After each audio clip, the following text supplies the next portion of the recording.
Good afternoon, guys. I wanted to add a couple minutes, kind of introduction to our addiction recovery video that we put out last year. And I wanted to do that for a variety of reasons. Number one, substance abuse continues to be something that people grapple with, right? In all walks of life. It doesn't matter how wealthy you are, it doesn't matter what color you are, it doesn't matter if you're a man or a woman or non-binary. The odds of you experiencing some struggles with substance abuse or knowing somebody who does, family members, kids, nieces, nephews, uncles, parents, um, is really high. And in Austin and around the United States right now, fentanyl is becoming a bigger and bigger issue. A lot of times people don't even know that they're taking it. And so knowing that there is Narcan and there is a way to get it, there are organizations close to you that have it. There's an organization called Austin Recovery Station. It is about 2.5 miles, maybe just shy of 3 miles away from Thinky's doorstep. They offer a wide range of services. It's not talked about in this video because we only recently started partnering with them over the last few months. But I want you guys to know that there are options. And if you or anyone you know is struggling with substance abuse and you're concerned, reach out. Let's have a conversation. Let's talk it through. Let's talk about it. Let's discuss what some options may be. Let's discuss having a conversation. Just because somebody is struggling with substance abuse does not mean that they are ready to stop using. And even when they are ready to stop using, and I think I reiterate this in the video, I haven't watched it in a while. It takes multiple attempts at a sobriety in order to achieve it. So I just wanted to leave you with that. And I want to make sure that this community knows that this is an issue that is near and dear to my heart. And it is an issue that we need to continue to talk about, even though it is hard, both in the before stages when somebody is really struggling to manage their substance abuse. And in the later stages, recovery can be hard as well. Just because you get sober and you get clean doesn't mean that all the pieces of your life fit into place, right? It doesn't mean that the relationships that were potentially damaged are suddenly miraculously healed. It doesn't mean that, if you're dealing with a CPS case, that all of a sudden you get your kids back and everybody's like, oh, great, everything's fine and dandy now. The work continues. And it's during that period of time, that transition into sobriety and into truly establishing yourself and your new support community, with friends and family and potentially, coworkers or bosses or whoever it is that's in your corner. It can be hard to look ahead. It can be hard to see that the steps that they've taken and the changes that they've made is positive, right? Because what they want is people want to get to the other side, right? You want to get to the side of the bridge where everything is beautiful and rainbows and sunshine. And recovery is a journey. From the day you decide to quit using and to get sober, right, to the day that you relapse, to the day that you decide again to get sober, to the first time that you might have an inkling in your head that maybe your addiction has a larger hold on you than you thought, right? It is a journey. And every single step is challenging and hard. There are people here to help. And, you know, I want to let all of you guys know that sometimes making a phone call or sending an email or a text message and saying, hey, I'd like to learn more about that can be a first step. And as always, your information is confidential with me. I'm not sharing it with anybody. I'm not going to go tell management. I don't care. Management doesn't need to know, because it's not. I am a licensed social worker, and that means that I am bound by confidentiality unless there's a safety concern. Okay, so keep that in mind. I'm going to share the presentation I did last time. And I'm just going to let it play. And then at the end of this, I will re-upload the whole thing as an updated recovery and addiction video. And I hope that you watch. And I hope that if you haven't watched before, that you learned something. And if you have watched before, I hope that maybe you will consider reaching out or passing my information on to somebody so that maybe we can try to begin that process. We can try to help somebody take the next step on their journey. Okay. All right, give me just a second to get this set up because as always, it's a hot mess. Because, would I even be doing my job if it wasn't a hot mess? Let's be honest. I mean, come on. It's been what, 2 years since the pandemic started and still Zoom and all that. It's insanity. It's fine though, right? All right, here we go. It's loading. All right, I'm going to share my screen with you guys, and it is starting to play. All right. Okay, take two. I started one and it did not go well, so I'm starting it again. Today, we're going to be talking about addiction and recovery and some resources in the area. As always, this is not an all-inclusive presentation. It's a place to begin kind of the conversation. And if you have any questions, comments, feedback, thoughts about the presentation, please feel free to comment below. Or there's a whole bunch of different ways to contact me at the end of the presentation. Just feel free to send me a message in one of those many ways, and I will either add in the critiques or I will answer as many questions as I can.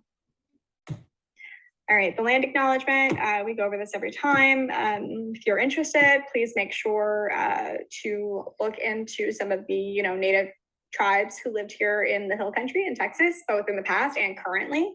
I believe this fall, every fall, there's a huge powwow down in like San Marcos, which looks amazing. And you can look that up and watch some of their videos of some of their traditional like dances. It's really cool. All right, today's agenda. We're going to talk about the definition of addiction, the addiction cycle, tools, asking for help, and then some basic resources. Recovery is absolutely a battle, and that's recovery from kind of anything, right? That's recovery from any kind of addiction. It can be recovery, following an abusive relationship. It can be recovery in many, many different ways. Healing is a process. It's a daily battle. Just keep fighting, just hold on, and slowly the battles will get easier. So addiction can affect anyone. Let's throw that out there. If you are struggling with an addiction, that does not mean you are weak. It does not mean you have, no will or anything like that.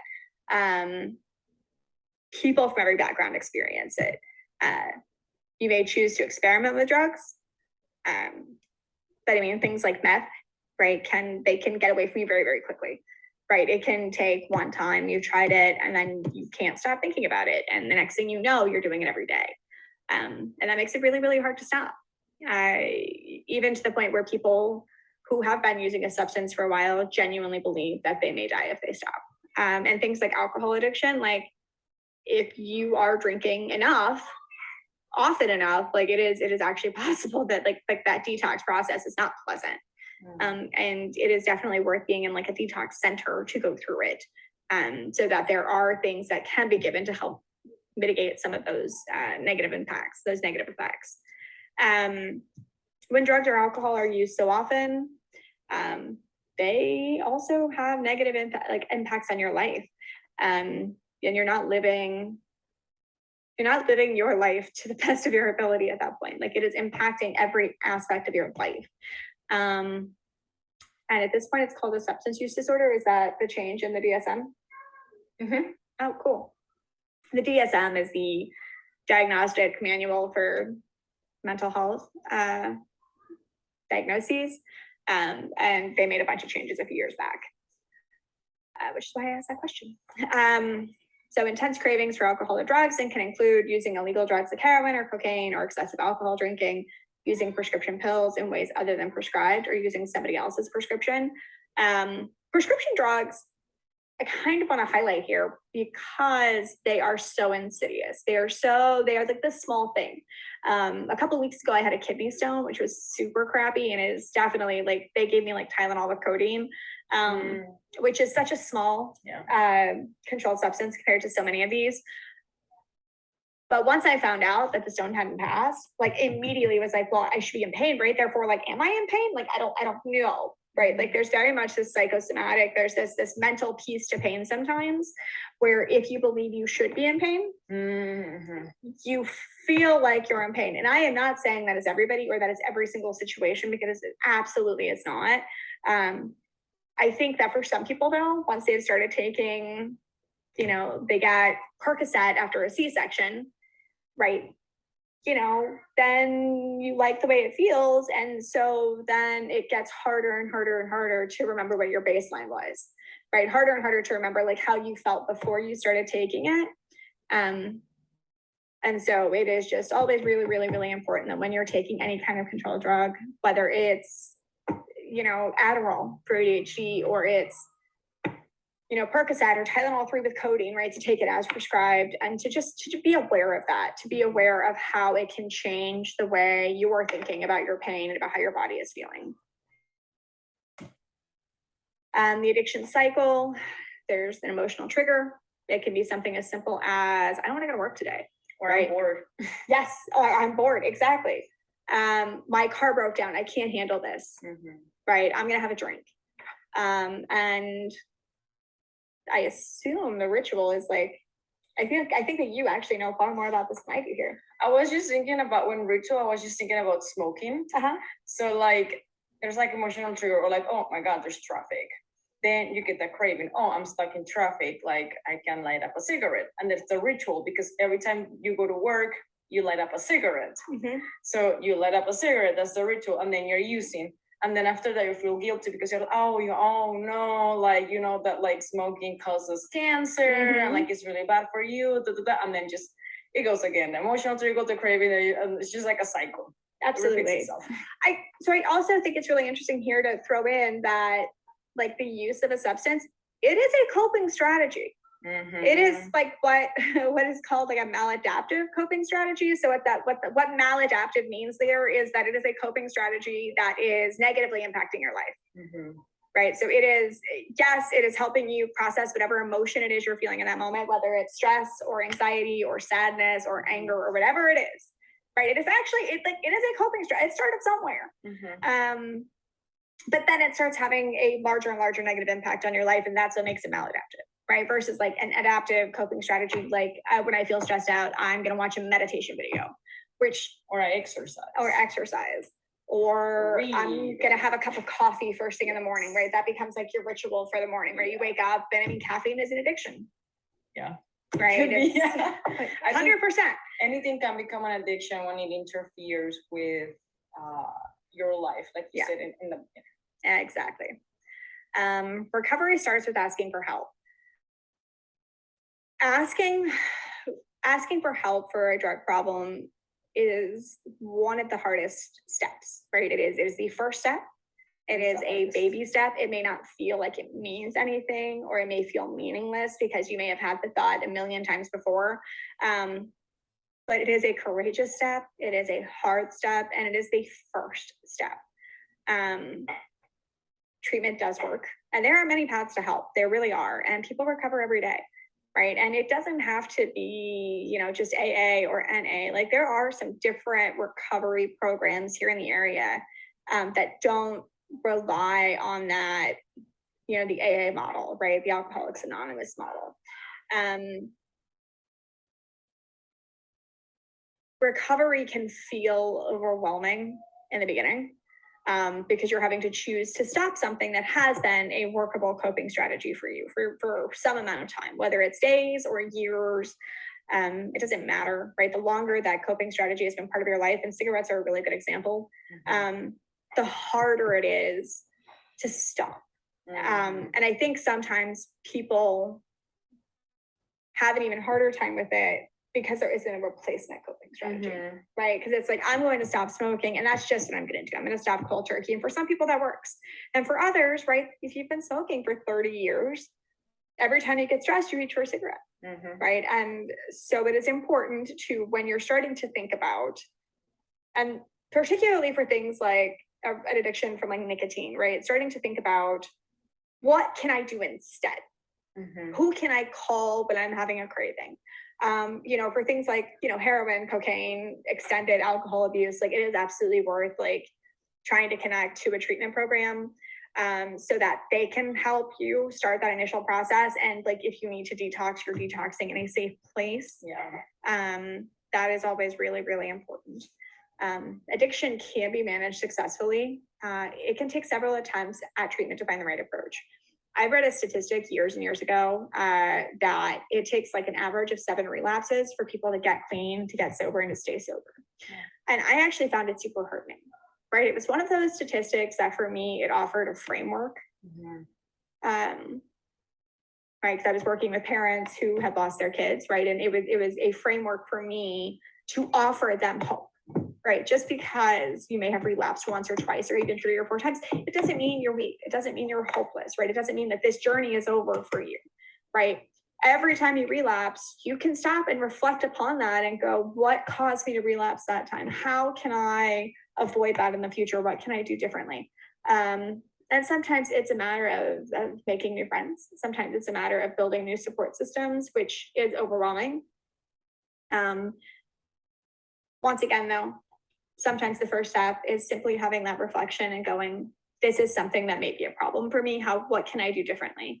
And those are always conversations I'm willing to have, right? I'm always willing to sit with you and help guide those conversations and just like listen to whatever you may have to say about it as you're beginning to process or think about this, if this is something that you were struggling with.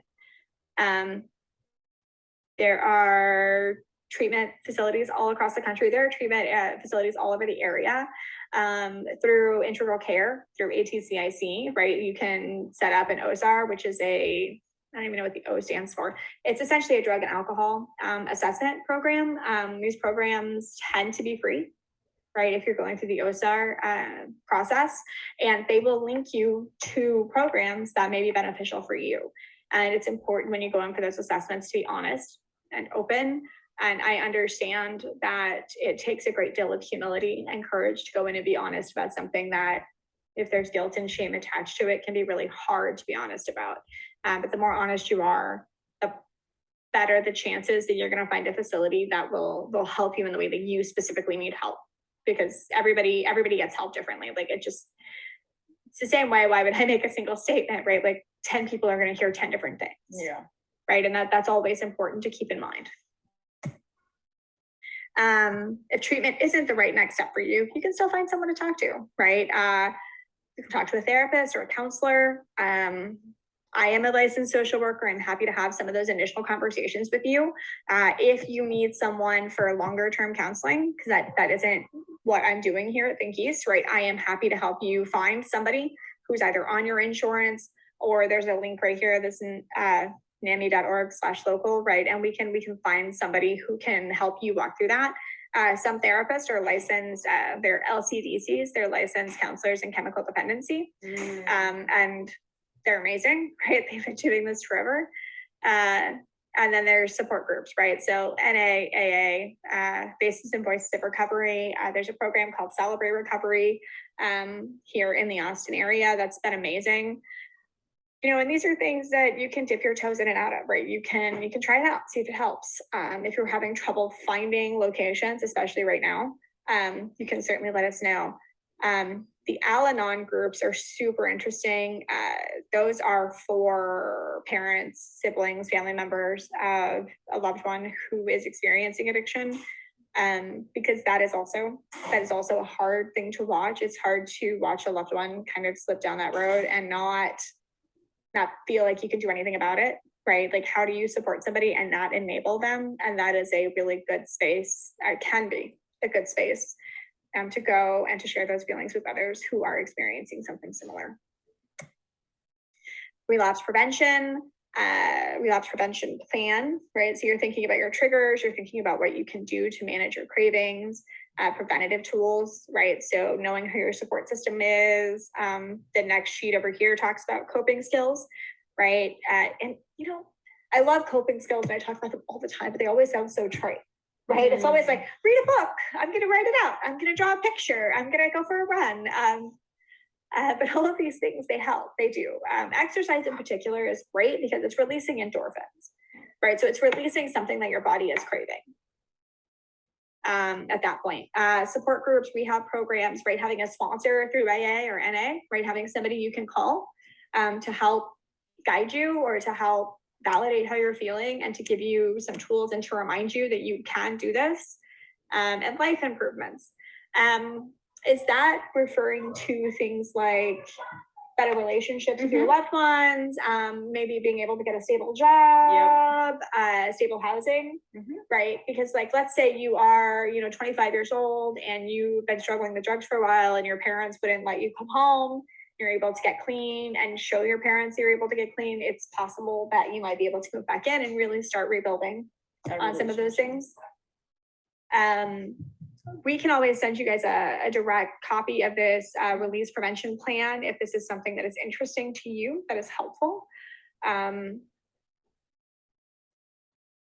do like this, don't become complacent. I'm just kind of skimming through this as I'm talking. But it doesn't matter how long it's been since your last relapse, right? If you've been sober for 30 years, that doesn't mean that like you're immune to this. There are plenty of cases of people who have been sober for a very, very long time, and then something happens, or like the right trigger comes along, and the next thing they know, they're kind of back on that slippery slope.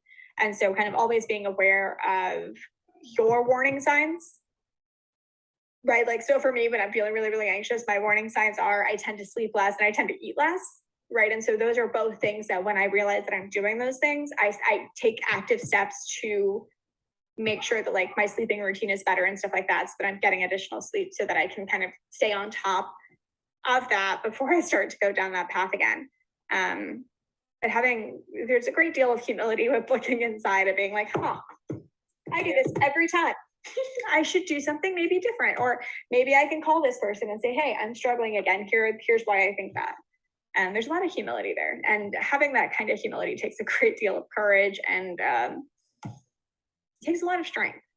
I know it won't feel like it, but it does. It does. Basic resources, AA meetings. There's a link here. I can always send that link as well. You can also search AA or NA meetings in the zip code that we're in, and then there are some additional links here.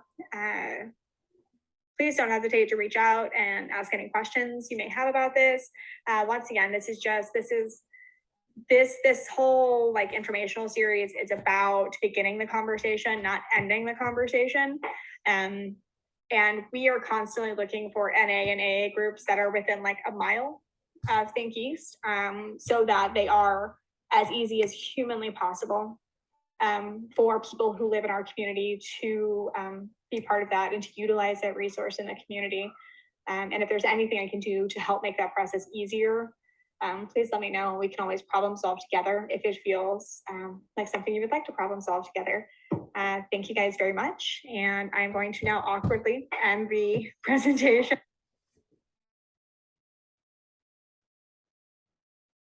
That's really funny because I think that was just as awkward as last time.